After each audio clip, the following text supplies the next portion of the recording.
Hi friends, in this section we're going to learn about the first round of interview. This round of interview is also called about getting to know about you much more deeper. I generally call it get to know round of interview. So that means that it is not going to be very prolonged version of an interview. It is going to be something like 20 to 30 minutes of a round of discussion with the HR or the consultant who is calling you to try to know if you are fitting to that particular job profile or not. So remember that the first and foremost thing, whenever a German company wants to do this first round, then remember that they are going to first write an email to get your appointment. There is a misconception that people will call you directly and start talking to you immediately. In the German work culture, it is not like that. Every time when somebody wants to communicate with you, they will write to you in the email that what time is suitable for you. So they'll fix an appointment. Say you want to talk at 15:30 in the afternoon, or do you want to have a discussion at 10 o'clock. So this kind of appointment will be fixed, and only when you particularly confirm that appointment that you are available at that particular point in time, then they will give a call at that point in time. Other than that, they are not going to give a spontaneous call. So generally it might be possible that some might give you, but I have never encountered such cases with myself in last 10 to 12 years. Remember that first thing, they will fix an appointment. Officially they will send an invitation. So this is a very important point that you have to remember about the first round of interview.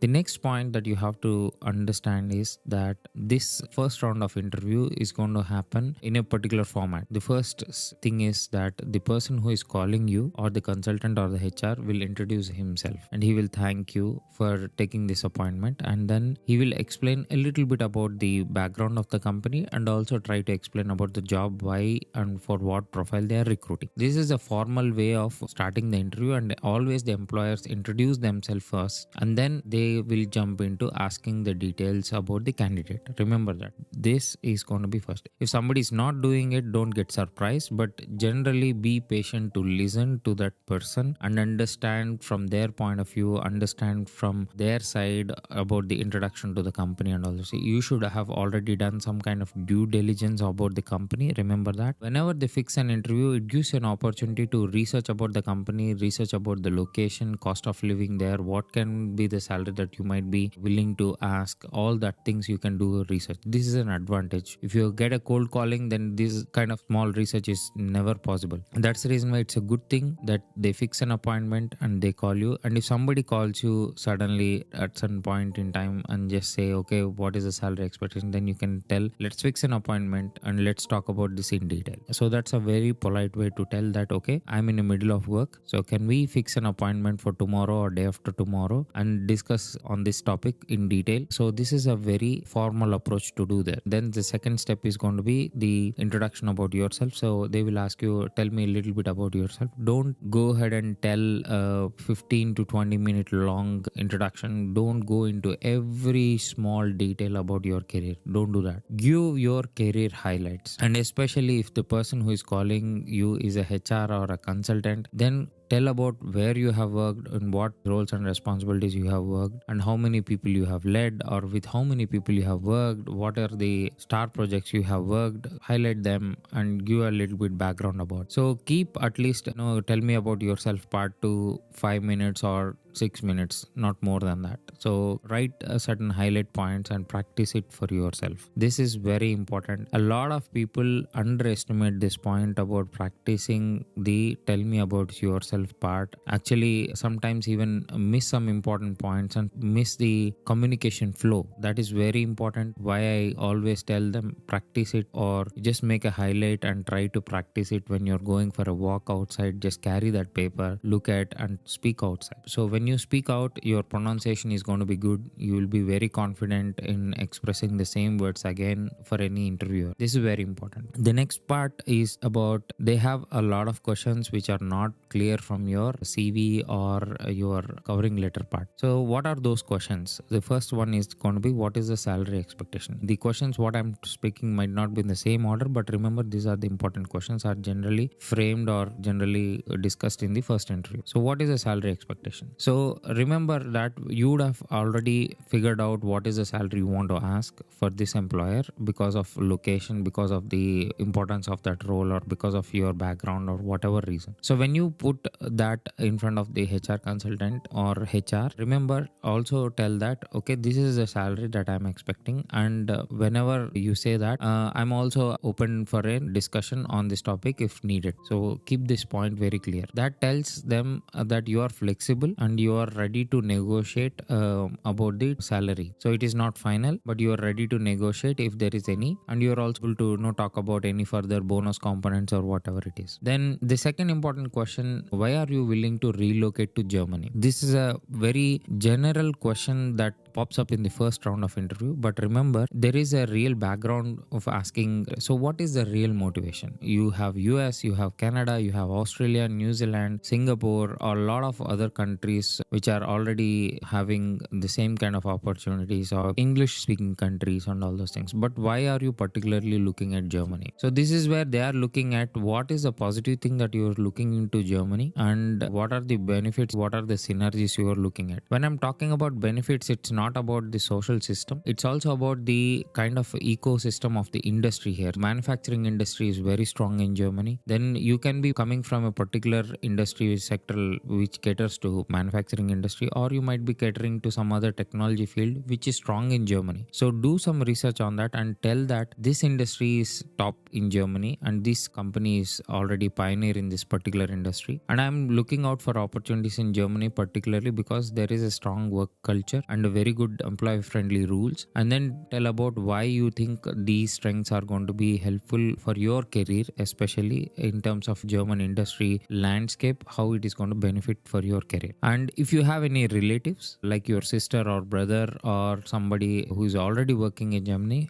don't hesitate to mention that, because that makes your case pretty strong. When you say that your sister is already there in Germany, so I have already heard about opportunities in Germany and the lifestyle and all those things, and I'm very much interested. That gives them a very strong case that you are willing to relocate because you already have a community behind and you already have some known people who are there to support you to integrate into the society. So this will help you a lot. So prepare for this question. And what is the notice period for the current company? This is also another standard question they will ask because they want to assess how fast they can fill this position. So if you have a 3 months notice period, or if you have some kind of 2 months notice period, then mention that you have 2 months notice period and you will be able to join it. 3 months is generally acceptable, 2 months is much better. And if you're already on notice period, then also it is up to you to reveal it or not, but I would say don't go for it at this moment. Just tell that you will be able to join in 1 month. So this gives them a kind of picture, okay, you're available for 1 month. But if you reveal that you are already in a notice period, then it gives some kind of advantage in negotiation on their side because you are already desperate in finding an offer. So I would say hold that back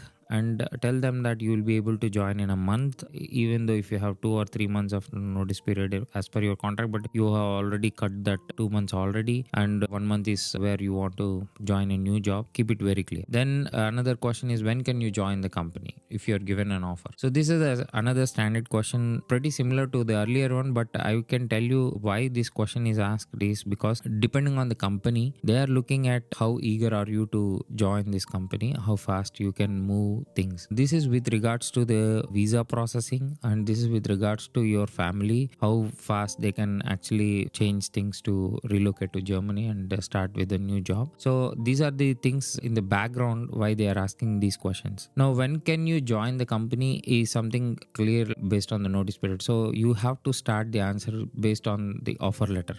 If you roll out an offer letter, from that day onwards, I will be able to join 2 months from now because the visa process takes 6 weeks to 8 weeks or something like that. So frame that answer in that way that from the date of offering, you need at least 6 to 8 weeks or at least 12 weeks of time to join the company. So this is a way you can frame that answer. The next question that generally employers ask is, how long are you thinking to stay in Germany? The reason why they ask this question is, are you thinking to stay in Germany for a temporary purpose, or are you thinking to make Germany as your settling land? So there are some people who are there here to come to Germany on a temporary basis where they want to work here for 3 to 4 years and then move to some other country. There are people who have made up their mind that they want to work in Europe and they want to actually have a settlement here. So this question is actually looking towards how long will be willing to stay with the company and also in the country. So this helps them to understand and estimate how long is your plan. So basically I already tell to people that I suggest them that give a projection as if that you have longer plans, because if you tell that only 1 or 2 years of settlement, then it is of no big value for the company and you will ruin the opportunities.